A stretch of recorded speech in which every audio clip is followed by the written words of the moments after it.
ತೃಪ್ತಿಯಾಗಿಲ್ಲ. ವರ್ತಮಾನ ಸಮಯದಲ್ಲಿ ನಾವು ಘೋರ ಕಲಿಯುಗದಲ್ಲಿದ್ದೇವೆ.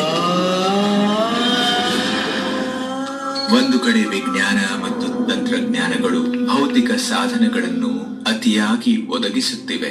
ಇನ್ನೊಂದು ಕಡೆ ಜನಸಂಖ್ಯೆ, ಮಾಲಿನ್ಯ, ಹಿಂಸೆ, ದುಃಖ, ಅಶಾಂತಿಯೂ ಕೂಡ ಹೆಚ್ಚಾಗುತ್ತಿವೆ.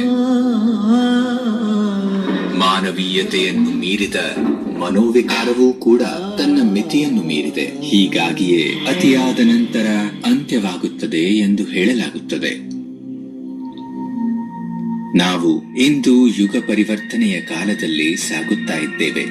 ಒಂದು ಮಹಾಪರಿವರ್ತನೆಗೆ ನಾವೆಲ್ಲರೂ ಸಾಕ್ಷಿಯಾಗಲಿದ್ದೇವೆ.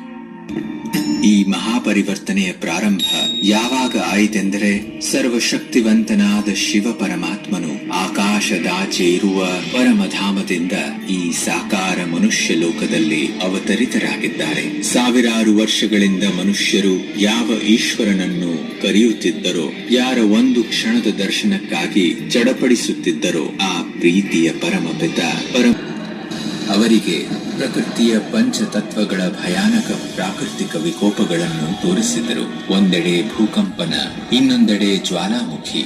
ಒಂದೆಡೆ ಬೆಂಕಿಯ ಪ್ರಕೋಪವಿದ್ದರೆ ಇನ್ನೊಂದೆಡೆ ಜಲಪ್ರವಾಹ ಊರನ್ನೇ ಮುಳುಗಿಸುತ್ತಾ ಇದೆ. ಒಂದೆಡೆ ಪ್ರವಾಹಗಳು, ಇನ್ನೊಂದೆಡೆ ಸಮುದ್ರದ ಅಲೆಗಳು ತಮ್ಮ ಎಲ್ಲೆಯನ್ನು ಮೀರುತ್ತವೆ. ಇಡೀ ಪೃಥ್ವಿಯೇ ಕಾಲಕ್ಕೆ ವಶವಾಗುತ್ತದೆ. ವಿಧ್ವಂಸಕ ಅಸ್ತ್ರಶಸ್ತ್ರಗಳ ಮೂಲಕ ಮಾನವರ ಸಂಹಾರ ಕಾಣಿಸಿತು. ಭಾರತದಲ್ಲಿ ಗ್ರಹ ಯುದ್ಧದ ಮೂಲಕ ರಕ್ತದ ನದಿ ಹರಿಯುವುದು ಕಾಣಿಸಿತು. ಹೀಗೆ ಮಹಾಪ್ರಳಯಕಾರಿ ಸಾಕ್ಷಾತ್ಕಾರದ ಅನುಭವ ಮಾಡಿ ದಾದಾರವರಿಗೆ ಈ ವಿನಾಶಿ ಜಗತ್ತಿನ ಮೇಲೆ ವೈರಾಗ್ಯ ಬಂದಿತು.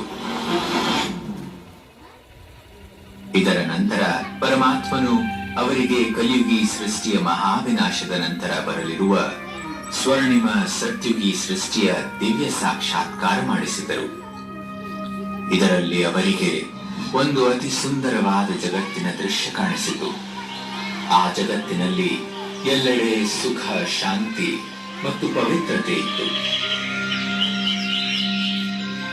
ಒಂದು ಕಡೆಯಲ್ಲಿ ಪ್ರಕೃತಿಯು ತನ್ನ ಸಂಪೂರ್ಣ ಸತೋಪ್ರಧಾನ ಸ್ಥಿತಿಯಲ್ಲಿತ್ತು.